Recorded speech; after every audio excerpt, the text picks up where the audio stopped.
So thank you very much everyone for joining today. My name is Eleanor Scott. I'm a carbon market expert at Carbon Market Watch. This is the first carbon pricing hub of the Life Effect project, which is a civil society project working towards fair and effective carbon pricing.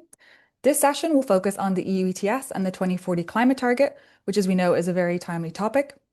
In July next month, the European Commission is set to release its proposal for the 2040 EU climate target, which may introduce flexibilities such as the inclusion of international carbon credits under Article 6 of the Paris Agreement.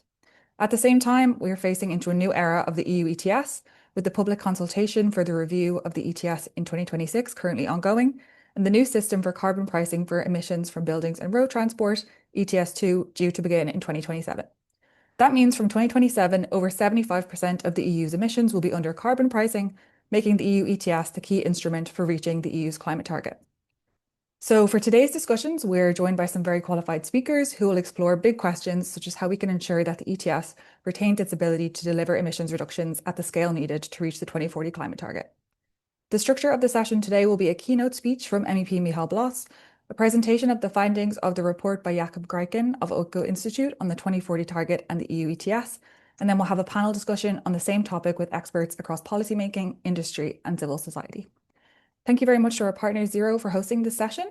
And some housekeeping you may have heard at the start, the session will be recorded. So if you do not want to be visible, because the recording will be posted on our website, please keep your cameras off.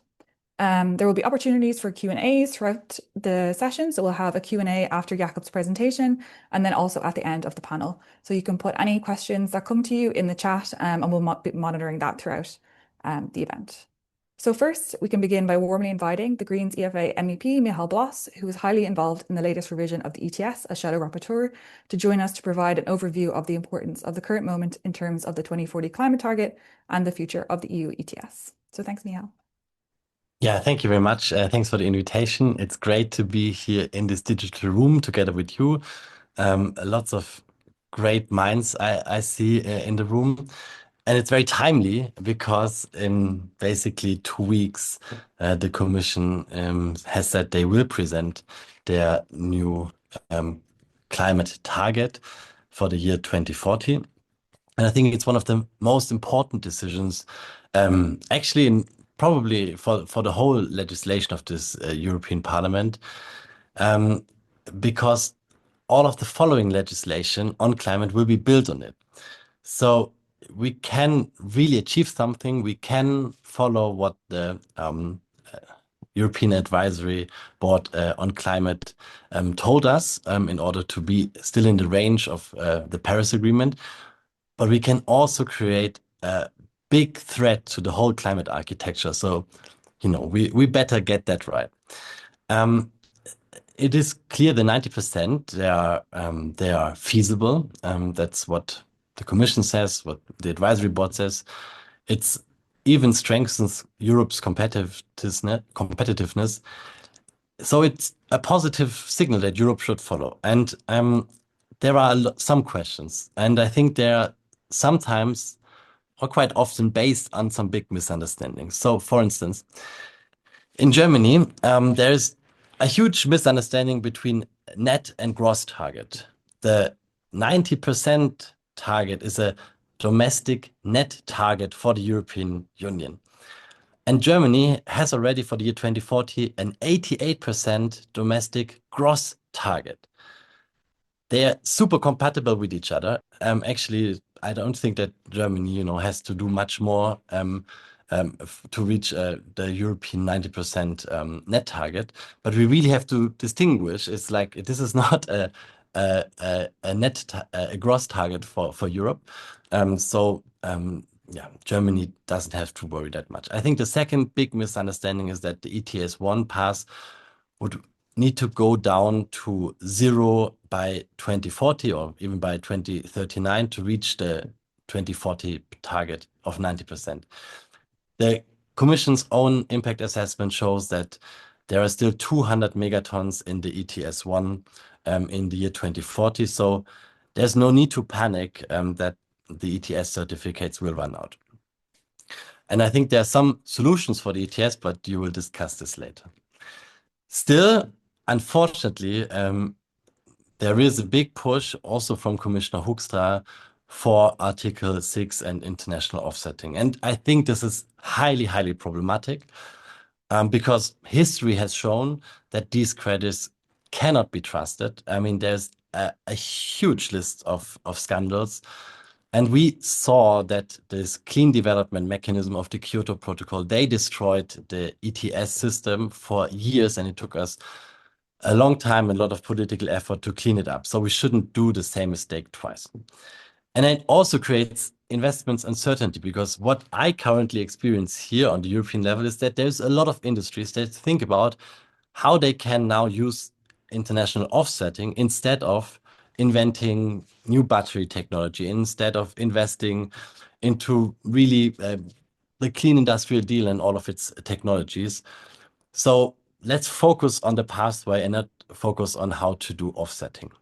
And it's very clear that the methodology is flawed in essence. There is no Brussels gold standard. Even this Brussels standard of CRCF is even worse than the CDM methodology, but I think you will also discuss it. So let's not do it. And if you still want to do it, it really needs to be safeguarded. So don't speak in percentages of 3%. We should really speak in terms of million tons of CO2 that can be offset. Because if you speak about percentage, I think there's a lot of different ways of interpretation. I think it's really important that these international offsets do not go into the ETS because, as I said, we know that it already destroyed the system once.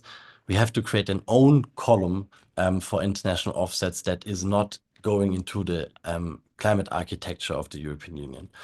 And of course, only allow for verified permanent removals because I think the rest of these removals, it's just almost impossible to verify non-permanent removals.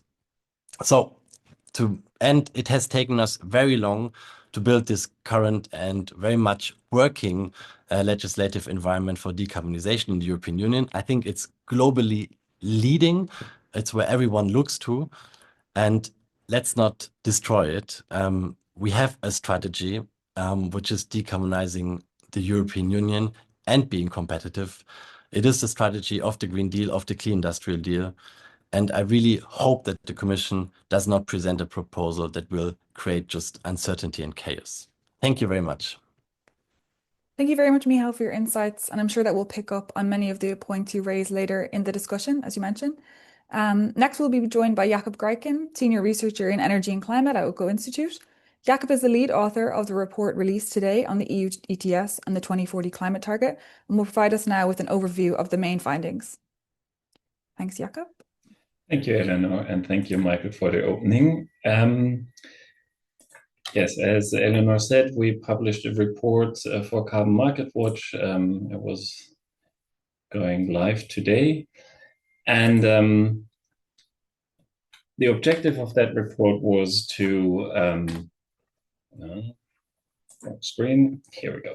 The objective of the report is to look at the rules for the ETS 1 and 2 at the moment, look at what is necessary to achieve climate neutrality by 2050, and see where the ETS is in line with what is needed or how it might be reformed to actually achieve, to bring together the need for decarbonization and the climate neutrality goal with the ETS. Obviously, we have a lot more on the ETS 1 than the ETS 2. We don't have that much information on the ETS 2 at the moment, but we're looking at both in the report. And our approach was basically we used the TNAC, the number of allowances in circulation. It's a kind of a measure for the surplus. It's basically a difference between how many allowances have entered the market and how many have been used up for emissions as a key indicator. And we have in-house tools that model the market stability reserve based on emission pathways and the cap and all the rules the ETS 1 and 2 have. And we put in there 3 different climate neutrality pathways and then looked at how does the surplus, the TNAC, develop over time until 2050. That's the quantitative assessment, and in addition, we also do a qualitative assessment. And the pathways we used are 3. One is the Commission's own climate target plan, which achieves 90% by 2040 and climate neutrality by 2050. It's the average between the scenarios 2 and 3 that the Commission has published a year ago.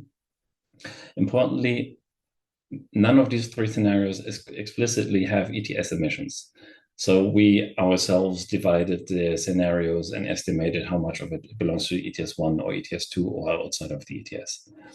The second scenario we used to assess the current and possible changes to the ETS is the Paris Agreement compatible scenario, which already achieved climate neutrality by 2040, but mainly with a large removal quantity from the LULUCF sector. So for the ETS2, it's not that, ETS1 is not that different.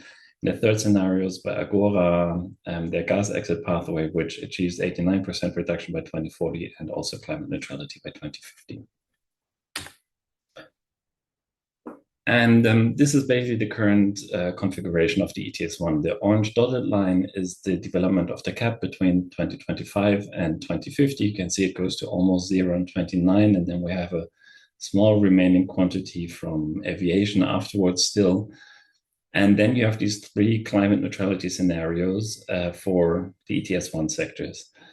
And they're a bit different in the beginning, but in 2040, all 3 come to around 200 megatons of ETS1 emissions in 2040. And even in 2050, we have around 100 megatons, 50 to 100 megatons of emissions in ETS1 still. And as I said before, these scenarios achieve climate neutrality. So it shows that the current cap basically is more ambitious than what we actually need from the ETS1 sectors to achieve climate neutrality. And this is not really surprising because everyone who was involved in the 2030 target debate in the current LIF remembers the main focus was the year 2030. We wanted to achieve the Fit for 55 proposal. And what that would mean for 2040 and 2050 was not the main concern when we set the current LIF. And now, if we look at the surplus or the TNAC in the system, the blue line is the historic surplus which we had, which peaked somewhere around 2012, 2013, mainly due to the cheap CDM credits flooding the market, but also due to economic crisis, which reduced emissions stronger than we had anticipated when setting the cap. And then we introduced the market stability reserve, which has been quite effective now in taking away this surplus from the market. And the light blue line is the Commission scenario. You can see that until 2030, early 2030s, the TNAC remains roughly at the upper end of the range of the market stability reserve. This is where, based on our policymakers and the ETS directive, this is roughly the amount of liquidity we want to see in the market at the moment. Then we have a very steep decline for a few years where the TNAC is between the MSR thresholds. That means the market stability reserve is not withdrawing allowances, but also not issuing allowances. And this continues down, and by 2040, TNAC would actually turn negative. Negative TNAC means that the emissions are higher than all of the allowances that ever entered the market, which means that companies would not be able to comply with the ETS directive. There would be no allowances. And by 2050, this deficit would be 1,500 megatons, so almost as large as the surplus we had at the beginning of the ETS. Now, of course, these scenarios are not realistic in that sense that sometime around the 2030s, the ETS price would go very high in this scenario and emissions would reduce. Our model doesn't do that. We just look at if an emission pathway is given, what does that mean for supply and the overall TNAC value. With the PAC and gas exit scenarios, the situation is a bit more relaxed. But again, until 2050, we have a deficit of 500, 700 megatons under the current ETS rules. And this already includes the market stability reserve and the allowances that it issues. So based on this picture, we looked at different ways on how we could bring a supply and demand together. Obviously, the best would be if the demand curve is actually lower than in the scenarios. In other words, emission reductions are even faster than what we see in these carbon neutrality scenarios. That would be best for the climate and, of course, would reduce any need to change the ETS directive. We had a look at merging ETS 1 and 2, but this is a bit difficult as well because the ETS 2 is very uncertain at the moment. I'll show a few graphs on that later. And it might worsen or better the situation for the ETS 1. We had a look at different options of changing the linear reduction factor, so having a cap that does not end in 39 but continues a bit longer. We looked at different options of including carbon dioxide removals on the low end, 350 megatons until 2050. This is based on different studies, the lower end always and saying a certain share of CDR would also go to the ETS2 or non-ETS sector. So we didn't just pile everything into the ETS1. At the higher end, the 1,085 megatons, this is from the Commission's climate target plan, what they have until 2050 for BECCS and DACs. And if everything goes into the ETS1, that would be 1,085 megatons of supply in ETS1. We had a look at possible reforms to the market stability reserve. One idea is to not invalidate allowances in some time in the future, so that anything that's withheld now is actually used in the future still. That's similar to increasing the cap because it introduces more supply in the future. We looked at changing the rules for emitting allowances in the MSR and also had a mechanism that would refill the MSR if it's too low. And then we had to look at a few different combinations, always using the low end of carbon dioxide removals because we're skeptical that the high end is achievable until 2050. And of course, there are other sectors who might also need high quality CDR, and saying low CDR with a combination of other things could also achieve a more or less balanced system.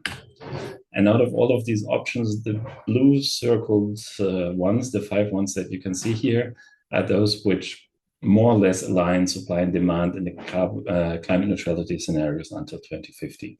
Now I'll show you only one graph. The report is full of them. This shows the case where the LRF is reduced to 2.2 in 2035, and again reduced to 1.1 from 2040 onwards. And you can see that in all 3 climate neutrality scenarios, the TNEC stabilizes in the mid-30s and then remains constant until 2050. So this is such a reform would be pretty stable against different pathways to achieving climate neutrality. Would still ensure there's enough scarcity in the system. So this is just one of the 5 scenarios where supply and demand would more or less meet and would produce an ETS system that could work also for 2040 and beyond. Now, quite importantly, this does not mean that we're in favor of lowering ambition. So the target stands at 90% net reductions in 2040. But if we look at the distribution between the different sectors, ETS1, ETS2, and the non-ETS sectors, you can see that the non-ETS bar increases in relative size compared to the ETS sectors. And under the current legislation, where the ETS1 cap goes to 0 basically by 2040, the non-ETS bar is by far the largest. And what are non-ETS emissions today? It's roughly half agriculture. Another quarter is linked to energy emissions. It's non-CO2 emissions from burning fuels, so methane and N2O emissions from power plants, for example, or from road transport, and or fugitive emissions from gas pipelines. So these energy-related emissions outside of the ETS 1 and 2, they will go down steeply together with the ETS 1 and 2. If we're not burning gas anymore, we don't have fugitive emissions. If we're not burning coal, we will not have N2O emissions from coal power plants. So that part decreases, and then there's waste is a relevant part of the non-ETS. Waste emissions have been addressed quite effectively as well. They're declining constantly. So the largest share of remaining non-ETS emissions in 2040 under the current legislation would be agriculture. And if you look at the numbers, it would even mean that agriculture could emit more in 2040 than today, which of course is not in line what is needed to achieve climate neutrality by 2050. We also need a contribution of agriculture until 2050. And in the Commission scenario, agriculture needs to reduce emissions roughly by 20% between 2030 and 2040. So what we are proposing with all these reforms to the ETS directive is to redistribute the emissions budget, the cake we can eat in 2040, but not the total size. So you see that on the right where it says CTP 2.5, that's for the Commission's target plan. If we take the values out of there, you would see what the distribution between ETS 1, ETS 2, and non-ETS would be in total. Obviously, if we change the ETS directive, we need to make sure that the non-ETS sectors also achieve their target. So it has to happen together in a package with addressing all sectors to achieve 90%. And as Michael already said in his introduction, Article 6 is a big issue at the moment. We believe international offsets and ETS are unnecessary and costly. Many reasons. Many or most offsets have limited to no climate impact. We see a high level of inflated baselines. We have fraud in the system. It provides incentives for host countries to have not ambitious NDCs so they can sell more and easier. And the question is, if really high quality offsets, if you can identify them without any negative impacts, would actually be much cheaper than the ETS price. And maybe also very importantly for the finance ministries out there, every international credit we use in the ETS is one less allowance auctioned by governments, which means it's loss of auction revenues. We're basically spending money abroad for dubious reductions and losing income here in Europe. So we conclude that it would be much better to increase the supply through either changing the linear reduction factor, through changing the market stability reserve, through carbon dioxide removals, or a combination of 1 or 2 or 3 of these options. But keep the Article 6 out of the ETS in the terms of offset. Despite this, Article 6 will be necessary. For example, we already need it for linking with Switzerland. That happens on an international level when it comes to NDC accounting through Article 6. And we might link with more ETS sooner or later, but also if we want to account for industrial CDR outside of the EU. So if we allow the funding of ducks in South America and want to use these reductions at home, then we would need Article 6. Coming to the ETS2, this is a very similar graph. You see the cap development and the 3 scenarios. And here, the difference in the scenarios is quite large. The blue line, the Commission scenario, is a bit above the cap until 2040, and then we see a big difference. The AGOA scenario is relatively close, but starts much lower, and the Paris Agreement compatible scenario is much, much lower. And that leads to these very strongly diverging TNEC scenarios in the base case, the current configuration. Now, if the Paris Agreement scenario comes true, then we have a massive surplus in the ETS2. We're thinking about similar problems as in the ETS1. We would need to strengthen the market stability reserve to actually have a working ETS. And in the Commission scenario, the ETS2 is already below 0. So emissions are higher than supply the early 2030s. So because of this large discrepancy, it's very hard to come up with good proposals, and you'll see a few things in our report, but not as deep as for the ETS1.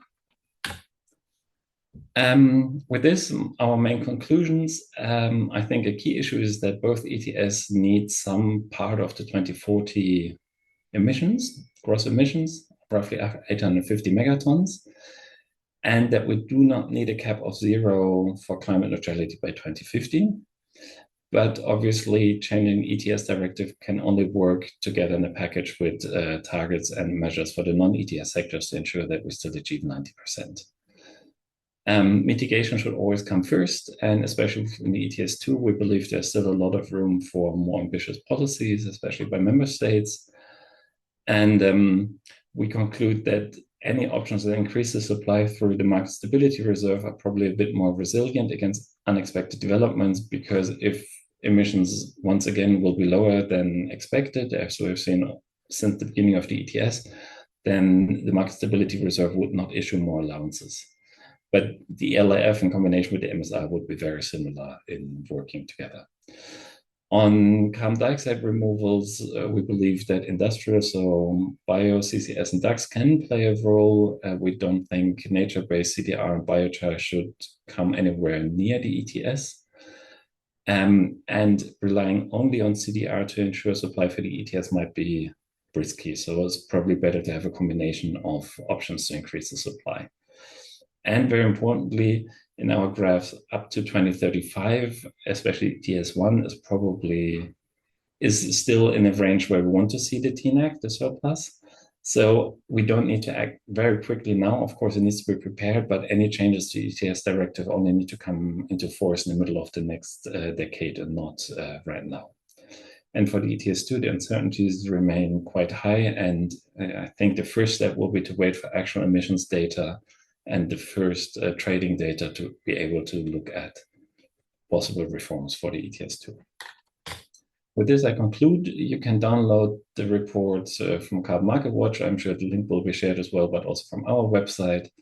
And here the contacts of Rena, my colleague, who is the second main author, and myself. Thank you very much. Thank you, Jakob, for the presentation and for the very insightful report. That will be very useful as we consider the next phase of the ETS. I invite anyone who has any questions to add them into the chat. I think we have some already. One from Niels: what are the differences in emission volumes in the different scenarios, reform options? Achieving net 90% is only one aspect. Total emission volumes is what matters for the climate more. If you could speak on that. Yeah, we have a table in the report. I don't have the numbers in my head. I'm sorry about that. But very true. The total emissions are what determines the overall climate ambition.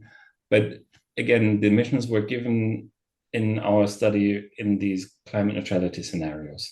So we're more looking at, if this is a scenario that achieves climate neutrality by 2050, how would the ETS need to be adopted to actually bring the ETS in line with this scenario? Obviously, the scenarios that have a lower total emission pathway, some would be much better for the climate than the Commission scenario, which is the most pessimistic in terms of emissions. Thank you. And Emanuela asks, it's for Michal, but it also applies here. When we refer to the EU's plans to use international credits, do you mean Article 6.4 or I presume Article 6.2? That's open. Both is possible. I'm not really an Article 6 expert, so but we don't know what the Commission is thinking and planning. Thank you. If we have no other questions in the chat, I think I would suggest that we move to the panel discussion. Do we have all of our panelists here? Maybe we can pin them. It's Sam, Beatrice, and... Hello, how are you, Eleanor? Hi, Beatrice. Hi, how are you? Welcome. Perfect. So now we can move to our panel discussion, where we'll be joined by three very distinguished speakers. We have Beatrice Jordi, Director in DG Klima, responsible for the EU emissions trading system, the ETS, and international cooperation in carbon markets. We have Ola Hansen, Public Affairs Director at Stegra Steel, leaders in the production of green steel. And finally, Sam van den Plas, Policy Director at Carbon Market Watch. Thank you all for being with us today. If we could just pin the speakers as well to the screen so we can see them, that would be great. But we can start anyway with Beatrice. I can see you. Thank you very much for joining with us today. We've heard from the Oeko Institute report, but it would be great to hear DG Klima's perspective on the role of the EU ETS in delivering the 2040 climate target. Well, first, congratulations to Oeko Institute. I think it's a very good report. We will use many of their incomes and outcomes in our impact assessment. I was very carefully listened to the presentation, so I think it's a high quality. Role of ETS. Role of ETS is fundamental. Is a crown jewel, cornerstone, but undeniable role. But also we should not and we cannot be alone. I think that the success of ETS, which is impressive, this is the year 20, we are 20th anniversary, and emissions have been reduced since 2005 in 50%. Impressive, and the whole economy since the 90s has reduced 37%. But we know that the ETS has not cannot work alone.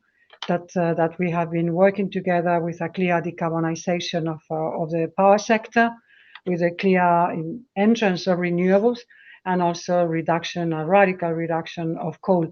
But ETS will continue to play a key role also in the future 2040. As you know, we have a revision next year to adapt to what is the 2040 ambition, but we think it is fundamental, and that's why, and I recall that's why this success of a carbon pricing and that it reduces emissions where it's more cost effective, that's why we have included building and transport in a newly created ETS2, and that's why it's so important that we accelerate the measures in this sector to make very decent prices in this new market. So fundamental role, but not alone. Great, thank you. It's clear, yeah, it's only one part of the puzzle. Maybe I'll pass now to Sam. In terms of creating an ETS that's fit to deliver the 2040 climate target, what do you believe should be the priority for the upcoming review in 2026 of the ETS? Thank you, and I'll start by building on Beatrice's comments to take a step back and also clearly recognize that the glass is indeed half full.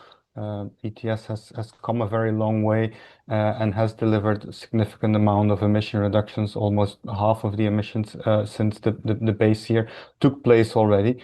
It also means that the glass is half empty and that a part of the heavy lifting, especially in some sectors like energy intensive sectors, steel, cement, chemicals, still needs to start.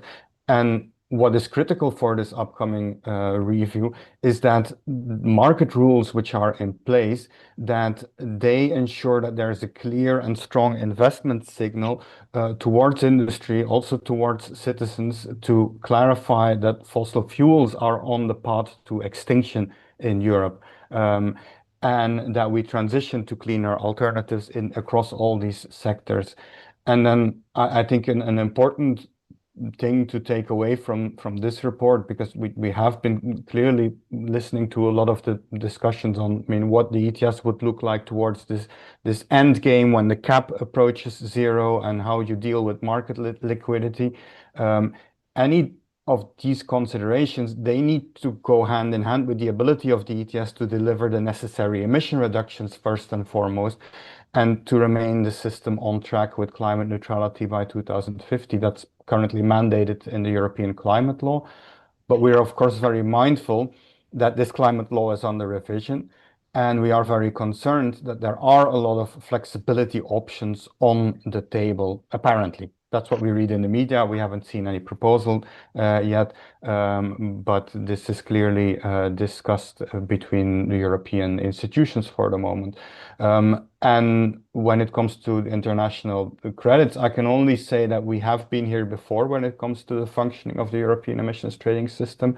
For those of you that remember, in the early years of the ETS, clean development mechanisms credits were allowed in the EU ETS. About 1.6 billion of them were allowed, and this basically crashed the carbon price for almost a decade. That comes on top of all the concerns which were also highlighted by Jakob earlier, that the quality of these credits was often lacking. So I think those are mistakes from the past which absolutely should not be repeated. A bit similar when it comes to carbon removal credits. Also, those pose a risk that you distract efforts from slashing emissions today, especially if that would lead to cheaper, more volatile nature-based sequestration options included in the carbon market. This would be very problematic. So also here, the scientific advice, which was given by the European Advisory Board on Climate Change, is important to keep separate pillars in the climate governance structure in place, and ensure that those credits are not part of the EU ETS.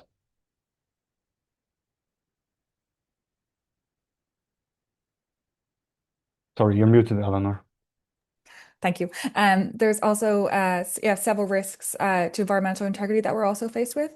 We're also joined with Ola Hansen from Stegra Steel, who can provide an industry perspective, as steel is currently covered under the ETS 1. Ola, it would be useful to know in terms of a 90% emissions reduction by 2040, what type of enabling conditions would the steel industry need to achieve such a target?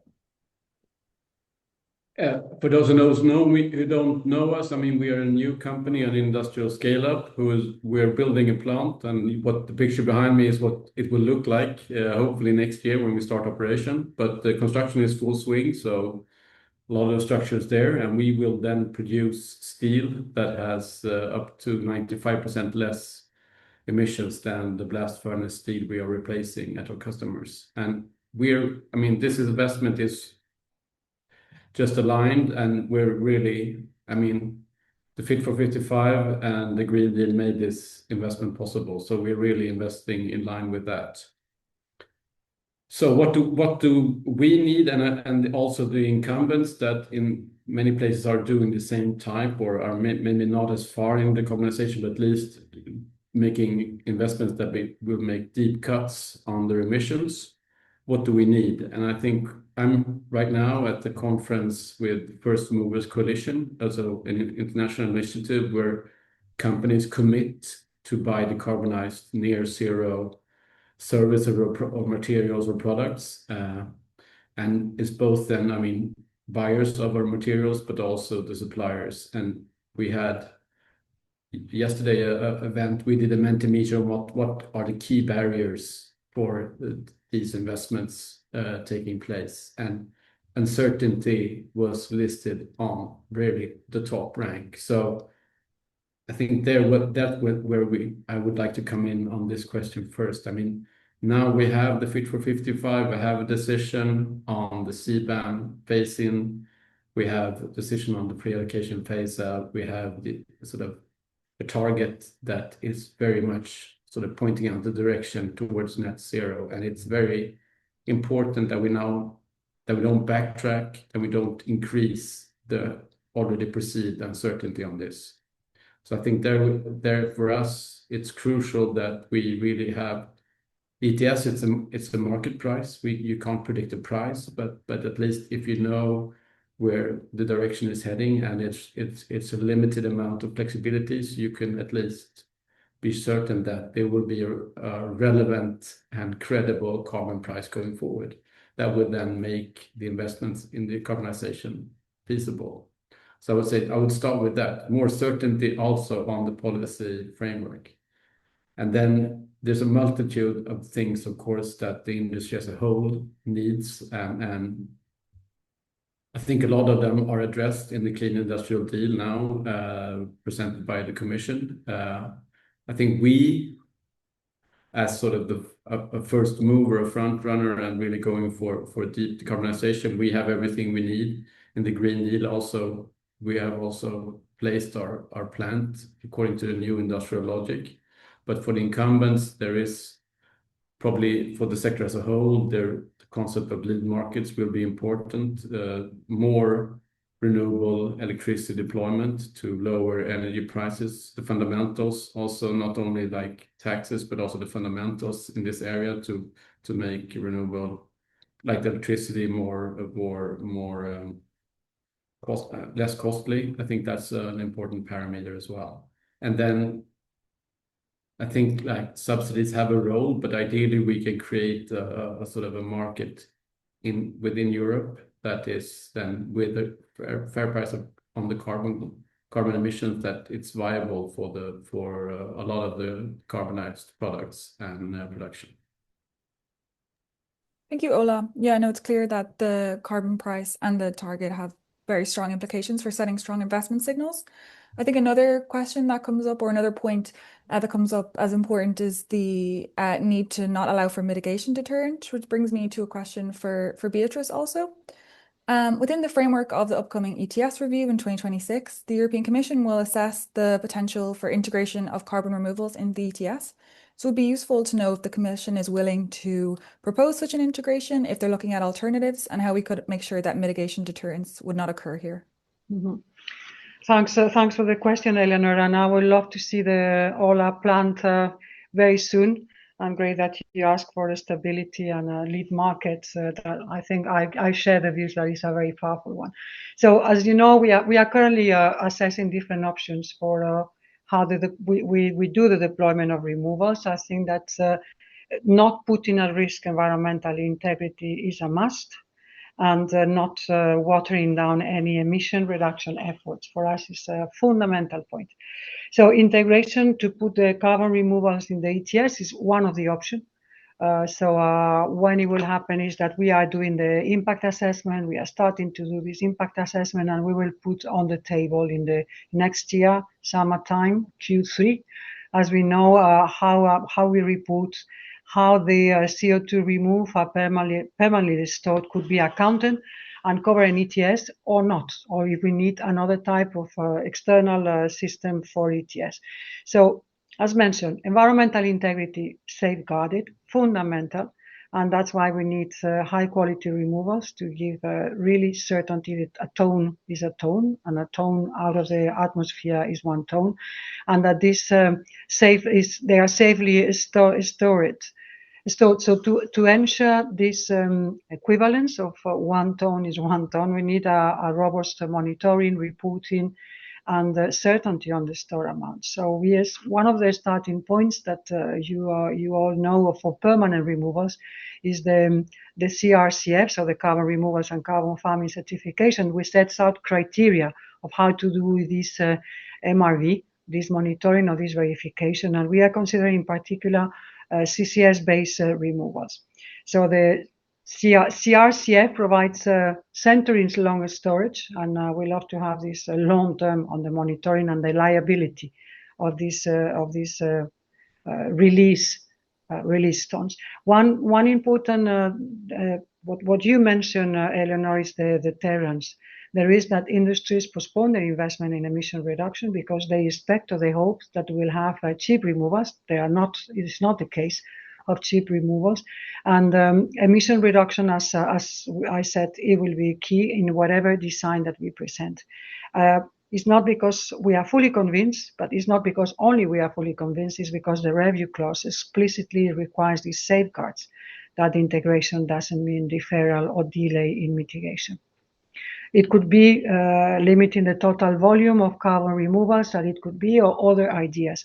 But the ETS alone, let's be also clear, cannot incentivize the levels of removals. It could be one instrument, but we need this long-term signal for the market to create a business case, to create high-quality removals, that they are currently expensive and very often well above the ETS price. So that's why we should look at not only ETS, but also other instruments and other possibilities and other designs. We all know, and the ETS by definition will become smaller over time, and we need demand beyond to compensate the emission in other sectors. So a key question is where will the demand for removals come, and which groups should have the obligation to purchase these removals. So there are different design questions that we are going to study under the impact assessment. So it could be a broader financing, removal obligation, public purchasing programs. And besides these broader policies needed in terms of removals, we also need the ETS needs. The removals can serve as an instrument for cost containment, because when the system will become more tight, and improve liquidity. So that's also the other perspective that we will also consider in this study. And then the current cap may be adjusted as part of the next year in aligning with 2040 agreements, and increase as a result of the potential expansion of new sectors, because we have the obligation, for example, to consider waste incineration. Changes also in the market stability adaptance, and I will call it adaptance to the market stability reserve, could also influence the liquidity and also, of course, the rules of carbon capture use. So complex issue, working on it.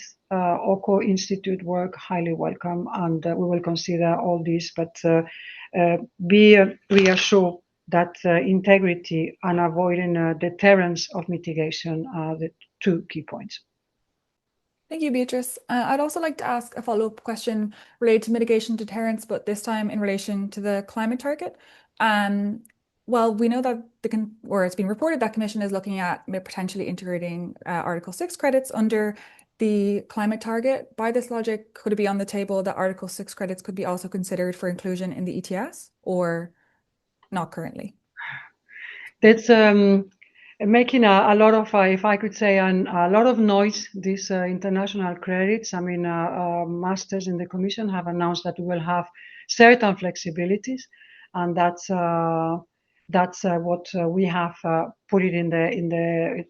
It has been declared by them, but so 2030, 2050 targets in the EU climate law are domestic only.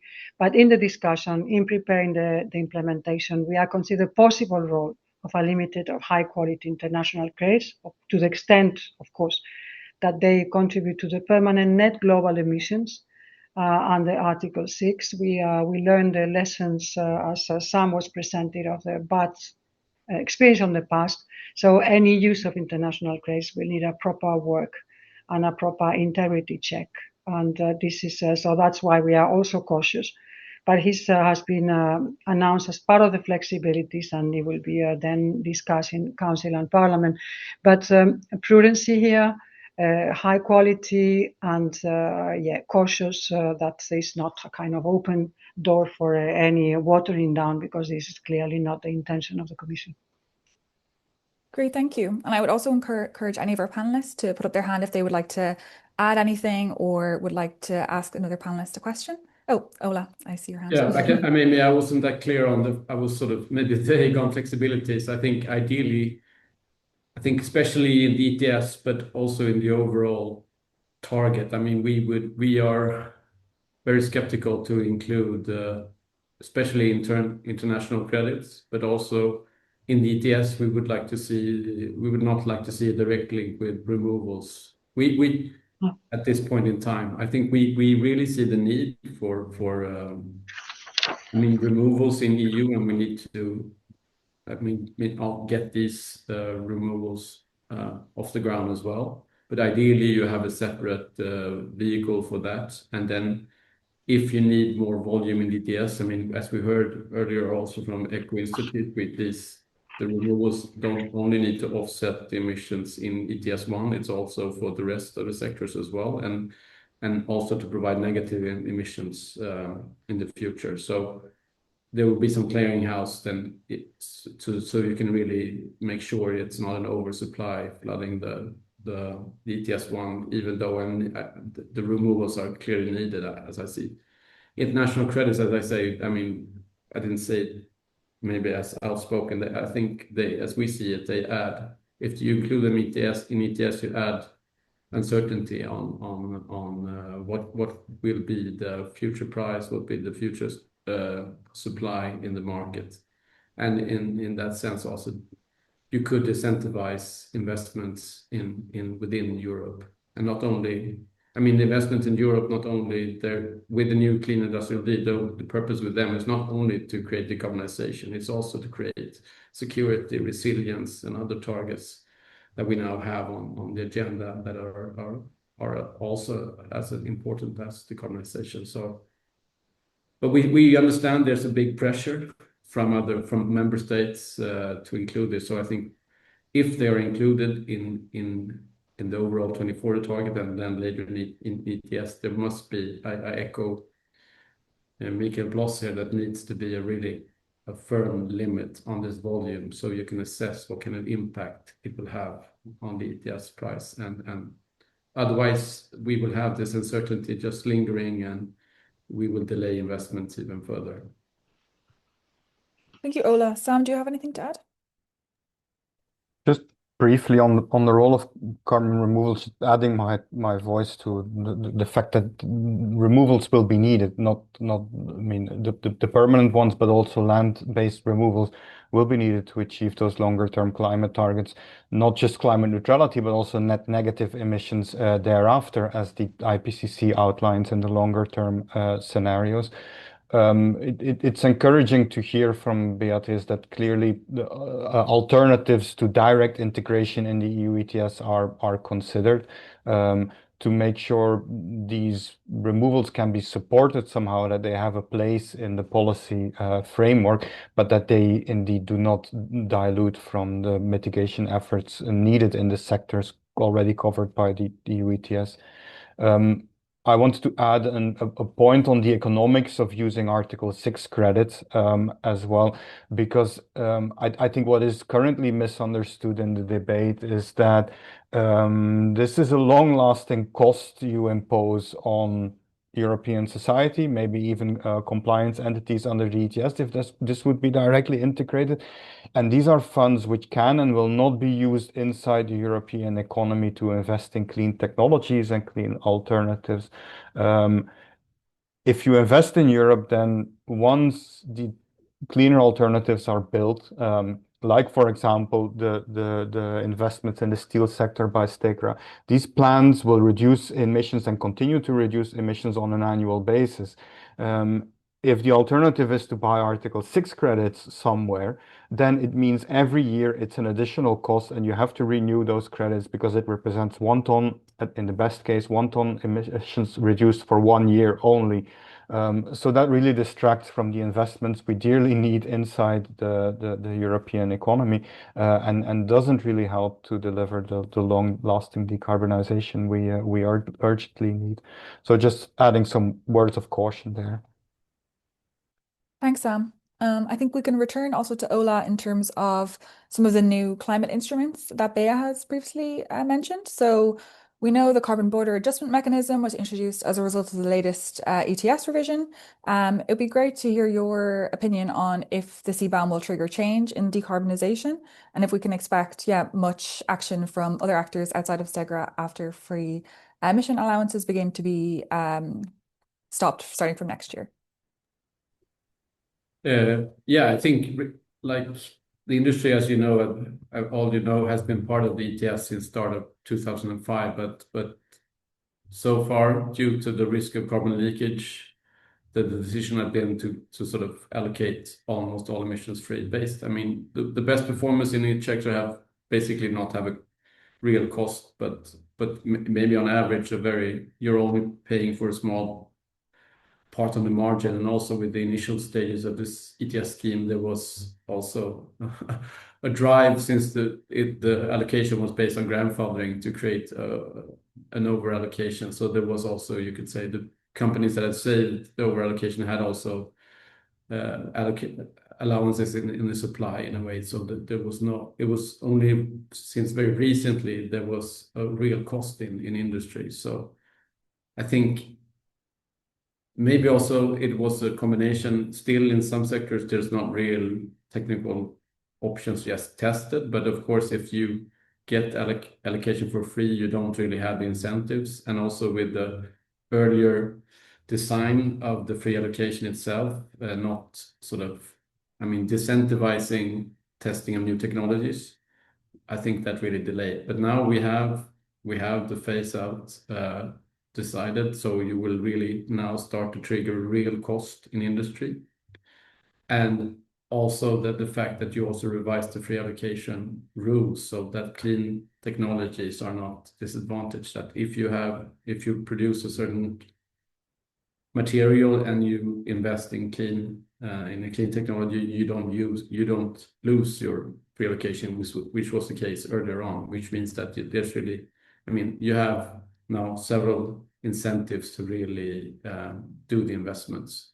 So it's always hard to tell about the history, what was driving what, but I can say that really the Fit for 55 proposal, I would say, had triggered the investments or proposal we've seen. And then in some cases, in some markets, it's not enough. In some sectors, maybe there needs to be additional measures. But really, I would say this is the big game changer, this for us going forward. So that's why it's crucial that we also stay the course, because now several companies are actually, as I listened to a conference last week where Holcim, I mean, existing cement company, were really clear about this as well. They said, like the expression, the train has left the station. They're investing all over Europe in decarbonization. So the message also from them was very clear to policymakers that we need to keep, stay the course and do the phase out and implement CBAM as decided. But of course, CBAM is a much more complicated tool. ETS is complicated, but CBAM is even more complicated. So I think there will be lessons learned, and everything isn't perfect. And some actors in society are using this sort of non-perfect situation as an argument to delay CBAM. I think we should not do that, because I mean, if we delay, investors and all the supporting sort of financial and customers will again then see what if you can change decisions like this, the uncertainty will grow. So stay with the course, and then as you find out, I mean, we're really supportive of the improvements proposed, like limiting administration for smaller companies, trying to prevent potential circumventions in different ways. I mean, from our side, we don't like an export rebate, but we see maybe some fairness in that aspect, but it needs to be some environmental integrity in an export rebate. So I think you can improve CBAM over time when you find out what doesn't work, but there's no, I mean, the non-perfectness of CBAM, which inevitably will be the case when we start, that's not a reason to delay the plans.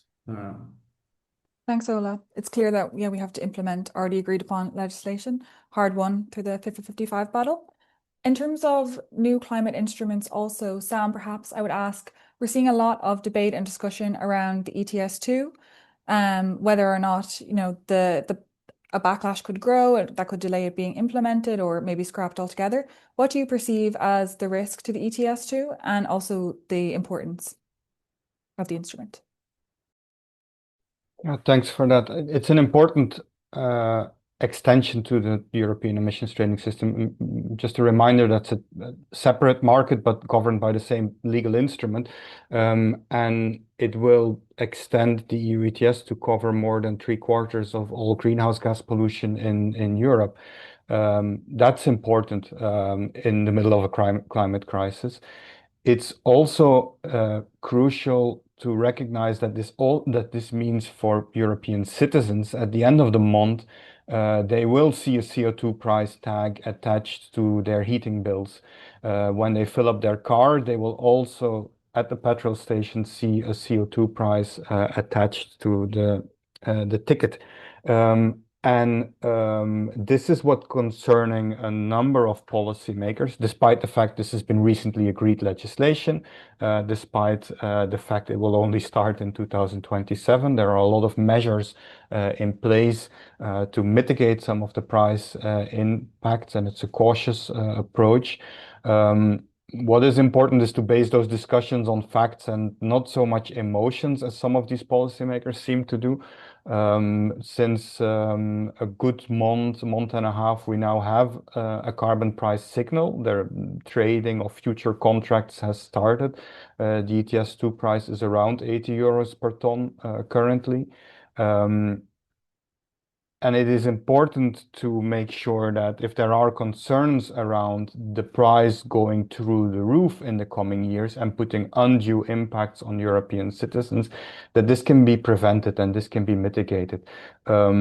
If you look at the work Jakob presented, it's also clear that there is a lot of uncertainty surrounding how that market will function exactly, how fast the emission reductions will appear and materialize in those sectors as a consequence of having the carbon price signal. So the first message is, let's see how it functions. Let's observe it for a couple of years. Before any major changes would need to be considered. In the meantime, there are existing safeguards, and there is a lot of work left to be done, especially by the European member states, to ensure that they implement the necessary policies to decarbonize those sectors, before the carbon price starts becoming too serious. And that's exactly in the sectors where member states have a potential to do more, buildings and transport, and also sectors which can be funded through the Social Climate Fund and ETS2 auctioning revenues. This is exactly, and this is also part of the agreed legislation, where measures should be targeted not only in a social way, but also to ensure further emission reductions in those sectors, to ensure income support, assist households in the transition. And this in return can and should drive emissions down in these sectors, which will help to alleviate the consequences or the carbon price going through the roof. Again, this is not a silver bullet on its own, but it's a very important step in terms of applying the polluter pays principle and tackling those sectors where, let's be honest, also greenhouse gas emissions have been stubbornly high over the past few decades. Thanks, Sam. It would also, Bea, be interesting to get the perspective on the Commission on how the implementation or transposition of the ETS2 is going. We know the social climate plans are due at the end of the month. While member states are working on these, are they also making progress in transposing the ETS2 directive into national law? Yeah, absolutely. And thanks to Sam for the wise words. I think that there are too many emotions in this dossier. And by the way, when we say that now carbon market is affecting the citizen, just to remind that ETS1 includes electricity, and consumers are also affected, and citizens, by electricity.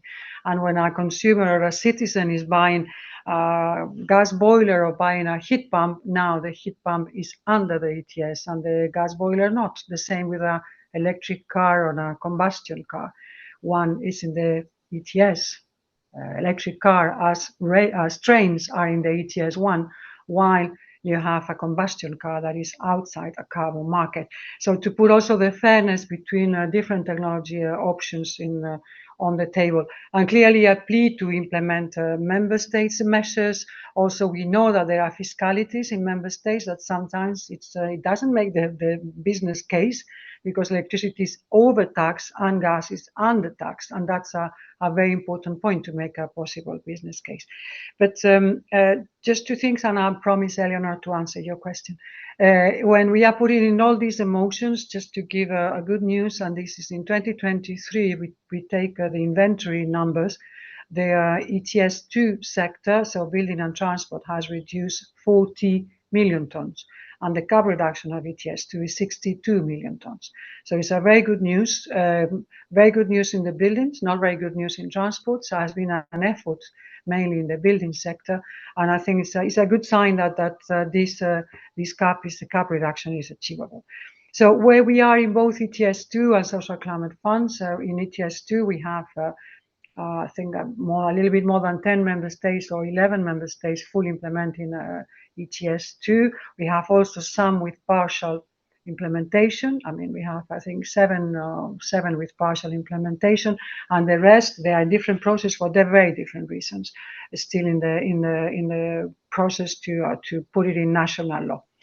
Sometimes the partial implementation, it is more difficult, like case of Czech Republic, where surrendering is not part of the implementation, and other times is, for example, the Brussels region that has not done the work, while Flanders and Wallonia have done the work. So very different, but member states are working on that, a clear plea for member states to accelerate, and also what Ola said, because industry needs stability. And I have been in Business Europe meetings, and they are asking, the industry is asking, for God's sake, implement the ETS2, because it gives us a clear framework.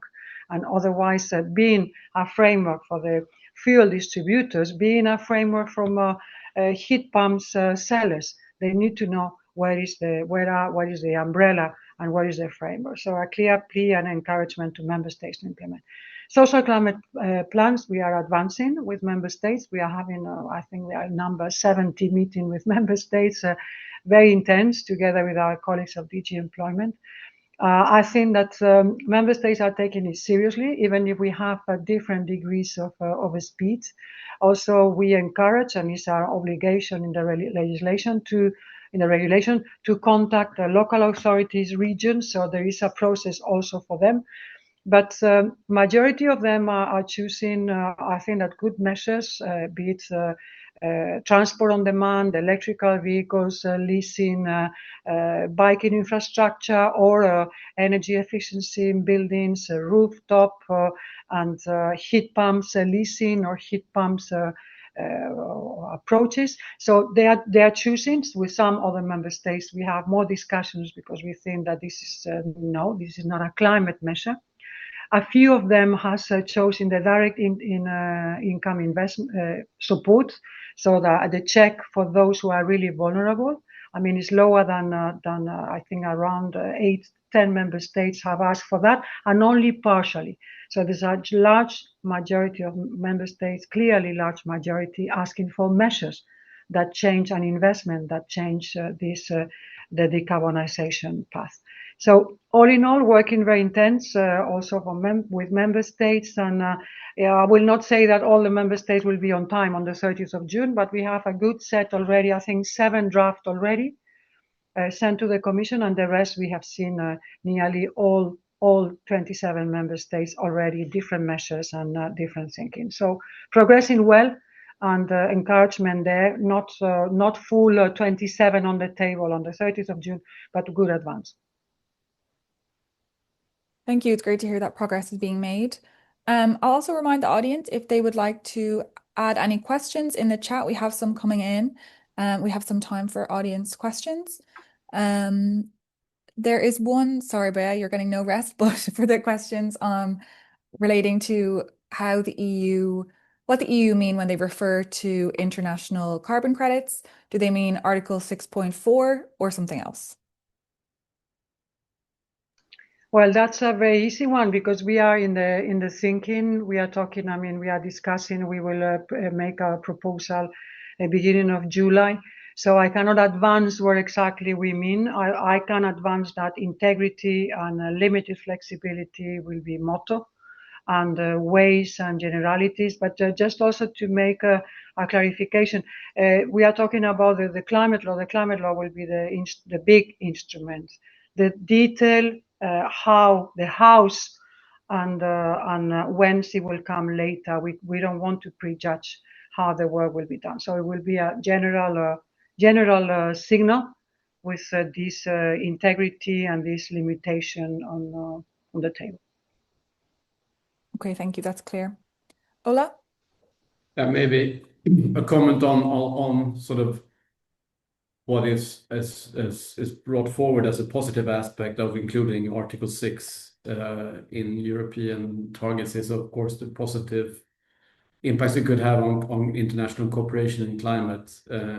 And I can see this, but I think I want to just highlight there is other aspects already ongoing in this area, like policy. I know that several European countries are engaging in some policy cooperation with countries in the south, also in a way that could be in a way much more cost efficient. If you look on, if you sort of can introduce a carbon price in a sector in a country that doesn't have that right now, it could be a much more cost efficient way of actually abating emissions going forward, and be a valuable contribution with the experience that EU have in setting a price on carbon long time. And I think also partly being involved in how the Swedish voluntary domestic targets are hopefully still valid, but there's a net zero target for Sweden for 2045 that goes beyond what Sweden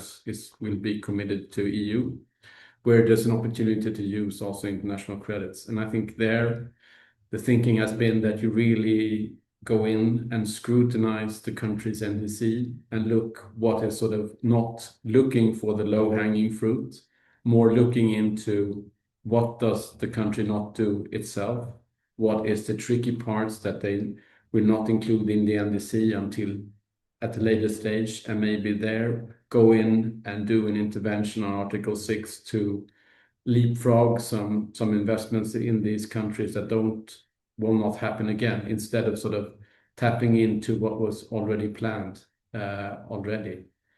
But then, of course, it comes to then that will not be the cheapest credits. Those will probably cost more. So not then maybe being the cheap solution that you might think from the start. So there could be, I mean, Article 6, you can't say good or bad. It's really, as Beatrice also raised here, there could be really good interventions, but also maybe ones that don't bring really the development forward. Sam? Just to pick up on that, because I think you made some important points, Ola, pointing out the inherent tension between necessary quality and the price point any compliance actor would look at when they would consider whether it's Article 6 or carbon removals for that matter. It will always have that impact. It also means that carbon markets are inherently unsuitable to look for the highest quality projects, whatever way you will implement them. And the European Scientific Advisory Board on Climate Change also pointed this out. I mean, they came a couple of weeks ago, they came out clearly with an urgent call to retain focus on domestic emission reductions in the EU as foreseen in the European climate law. At the same time, they did recognize a need for international collaboration and finding some place for also funding emission reductions in host countries, but as a separate part of the European climate commitments. And I think that's something where it could have a place where it's developed in its own right. But another key point is I think there needs to be an end to confusing the necessary international climate finance, which is absolutely needed for developing countries, with relying on international carbon market mechanisms. Those are not the same things. Look at what the UN Trade and Development Organization publishes on this. If your idea is to have a transactional type of contract, which is buying carbon credits, then that is very different from providing international climate finance, which is needed for adaptation purposes and technology transfer, etc. But that's absolutely different from using carbon markets. So in that sense, I mean, maybe also to give another example, when the EU is considering its climate diplomacy, the Chinese government is often very high on their priority list, and I think for very good reasons if you look at the Chinese carbon footprint. And the way the EU has already collaborated with China on the development of its carbon market. Now, the Chinese government is not considering any sales of Article 6 credits at all. Those will be generated, but those will be kept inside the Chinese economy. Whether that would function well or not, that's another question. But just to say, if you're looking for international climate diplomacy leverage, then also Article 6 is not fit for purpose. Thank you. We also have several questions in the chat related to the current ETS consultation. One refers to, it's for Beatrice, it is the UK ETS linkage is not currently within the formal remit of the consultation, but it could impact liquidity in the market. Will the Commission be looking at this as a potential option? Well, good that you remind us. I think I didn't mention that we have currently an open public consultation closing the 8th of July. So all please are invited to come and give your views. True that we have not included the UK. You know, we have the trade agreement with the UK that we signed after Brexit, where we say that we seriously consider. We have on the 19th of May this summit. Well, we're talking about linking. So I think that we are more in conversations with them. Yeah, we could have included on a consultation point, but true, it's not part of that. It doesn't mean that we are not having certain conversations with UK.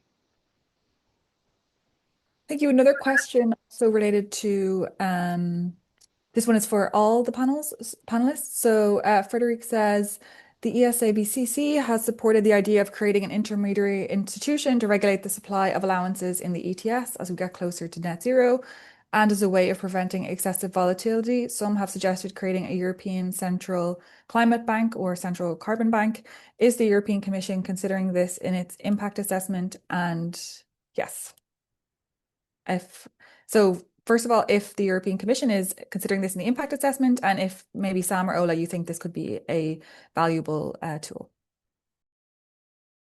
So just to say, what we are looking in the impact assessment is the different option of the removals, because as I was mentioning, it's not only the ETS. We should not be so egocentric.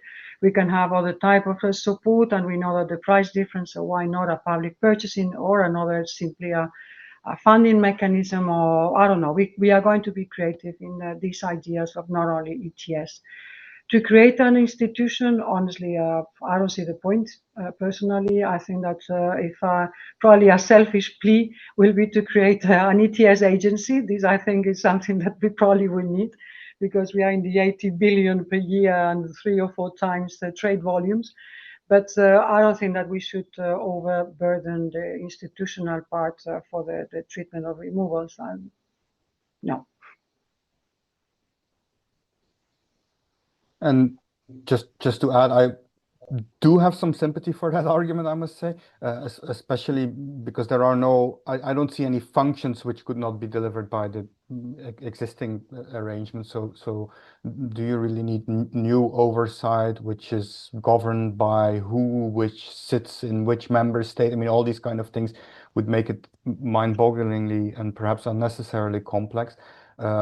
At the same time, the aim of such a bank would also be to look at specific quality criteria, to look at volume limitations, and to ensure some integrity on that front. That's critical. I think the explicit aim of providing liquidity to the European carbon market, that's where we have more questions. As soon as it becomes fungible and that bank has an aim to provide whatever supply industrial compliance entities, installations under the ETS need, that would not be a wise thing. But I mean, having a specific attention and responsibility to look at quality and quantity restrictions, which independently contribute and separately contribute to the European climate target, that's definitely a smart thing to do. I can just comment. I think we have not a clear position on what we think it's sort of the end game of ETS when we get clear to near zero. But I mean, you could just simple theory, the price will go to zero or to eternity, and the way you need some kind of end game in the ETS. And I think we have seen reports and research on this. I think I saw Michael Paul from Potsdam Institute on the call. For example, he's done work, and I know also researchers in Sweden have looked onto this. So I think we need to. It's in a way it will be part of the revision, but I think we need to consider this. Even if we would of course benefit for really high prices for EU as a whole. Maybe it's not the optimal situation. So. There needs to be some thoughts on this, how to do it. And I haven't thought this through, and I think many need to think, and we need to come up with a good solution. Because there will be some residual emissions, I think, even in the ETS1, that it will be very hard to remove. Even we might have some very limited, but still some residual emissions. Which if we can't emit anything, we need to stop operations. So there needs to be some idea on how to, don't still incentivize reductions, all the abatement we can get, but also have some room for some residual emissions, also in ETS1. Thanks, Ola. We have quite a lot of questions.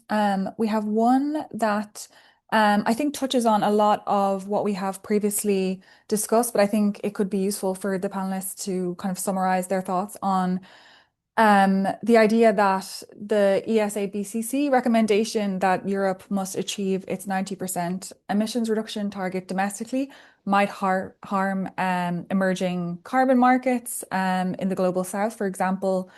The argument that maybe if we have no international carbon credits, this might mean less finance for developing countries, or if we determine permanency as the only criteria that matters for carbon removals, then this could exclude emerging economies from participating. Or there's also the idea that by prioritizing domestic action, we could hurt global cooperation. It would be very useful to kind of get your thoughts on those arguments. I can maybe start by adding some ideas. Yes, Sam. Yeah. The I already reflected on, the use of carbon market mechanisms versus international climate finance, and recognizing those are very different things with very different aims. But it is always going to be a question who pays for it and how. And here I think we, on this panel collectively, we have not given the ETS auctioning revenues enough love yet, because they do deserve it. I think it's really important to recognize the potential of these auctioning revenues. It's a limited potential though, even though currently there is around 40 billion euros annually already from the ETS1 coming to European member states. This amount will still continue to increase. It will continue on the back of the implementation of ETS2, but then over time, after 2030, it will decline. As the cap declines, maybe prices will remain stable, go up, but the volume of auction allowances auctioning revenues, sorry, goes down. It means those revenues need to be spent wisely. You only have those revenues once. And we do see an increasing need for ETS auctioning revenues to focus on what will not be delivered otherwise by private investments or mixes of public and private investments. Projects like what Stegra is working on in the steel sector can be funded and should be funded through the ETS Innovation Fund. Those are also auctioning revenues. But coming back to the point on international climate finance, this is where also the ETS auctioning revenues should play a more important role to help developing countries adapt to the consequences of the climate crisis, to transfer technology, to support emerging carbon market developments elsewhere. There are lots of possibilities. And it would be a great example if we fund that by putting a price on Europe on pollution in Europe. Keep in mind the best example globally you can give in light of equity and the historic responsibility the EU has for the climate problem is to clean up our own act first, and then depriving developing countries from their low-hanging mitigation fruits and using them here to offset ongoing emissions from fossil fuels in Europe. That does not sound like a good example to give globally. I can just comment as well. I mean, there's this, to some extent, catch-22 situation where there's a lot of course, investment needs in Global South, both, I mean, not only in climate, but also in sustainability, all development goals as well. So in a way, big needs, but also then you need to look on the volumes and what kind of volume could EU actually support, and what are the potential volumes out there, and so some kind of supply and demand figure. And then you could, if you do the math, I haven't done myself, but just thinking of it, you can end up in the same situation we had with CDM in the end, in the last years of the ETS, where Europe was the only one who was sort of creating the demand for CDM, and there was sort of great expectations all over the world, a lot of products developed, but then basically there was no one looking at the sort of supply and demand situation. And then when EU rightfully sort of cut the possibility to use international credits, just because it was sort of not, it was destroying the European carbon market. Then of course there was a lot of these expectations were sort of turned into disappointment. So I think if you open up, we must also make sure that it's done in a more credible way, maybe via trade agreements or something that you have a limited, so you know sort of what the potential supply is, and you can match it with sort of the limited demand that would actually come from Europe, especially when the volume in our emissions go down. towards net zero, the volume that we can take of international credits will probably also, it will be limited at all times. So I think also we cannot be the only part of the world that stands for the demand for these kind of international credits. There needs to be other economies also bringing demand to the market. Thank you, Ola. I think we're coming to the end. We have about 4 minutes, so I'll just have time for one more question. Bea, EU member states are supposed to spend 100% of ETS auction revenues on climate-related measures. How transparent is this process? How does the European Commission track this? I think also with the start of ETS2, we'll see more and more public scrutiny on where these revenues go, and it would be interesting to know if the Commission is looking at ways to maybe improve transparency in this area. Oh, I think you're muted there. Okay, sorry. No worries. Just on the previous point, I fully agree that we should not confuse what Sam was saying before. International financing with international credits are very two different things. And European Union, let me do some advertisement of Europe that is low these days, is that we are #1 donor in the world, #1. So I think that's and climate is a very important part of that.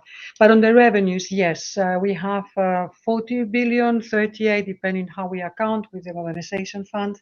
Impressive number, ETS to come in, a commitment up to 100%. And allow me to do another advertisement, is that also there is the modernization fund, because it's a kind of the forgotten fund of the ETS. Innovation Fund is 30 billion euro until 2030. It's not forgotten. It's highly subscribed and working very well. I'm happy that industries receive good funding for putting in place decarbonization ideas. But Modernization Fund is around 57 billion euro for 13 member states, small member states. So advertising there. But revenues, yeah, obligation to be transparent, obligation of 100% on climate. So we are taking serious, but we are working on enhancing this transparency. So now you can find the reports in the European Environmental Agency.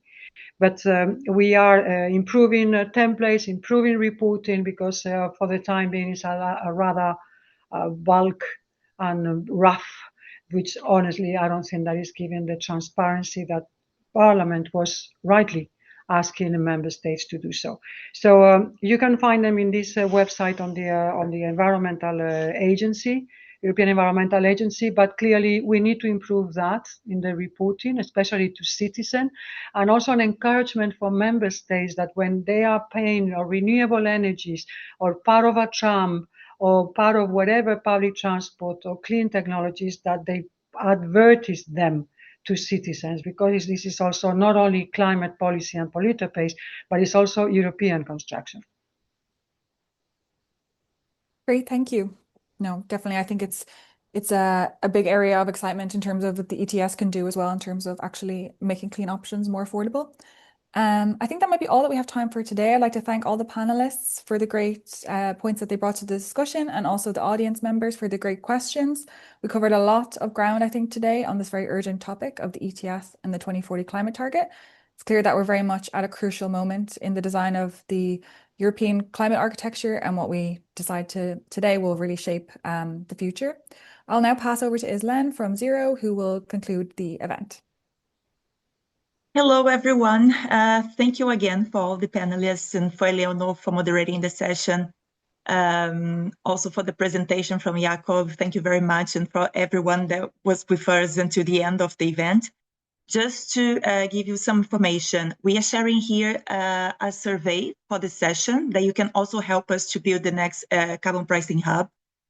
And also, if you want to follow the project, we'll be happy also to share more information there. And we are sharing also the video from the session in our YouTube, like Carbon Market Watch and also Zero.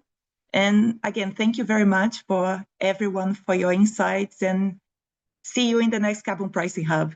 Thank you very much. Thanks all. Many thanks. Bye-bye. Bye. Thank you. Have a nice day. Bye. You too.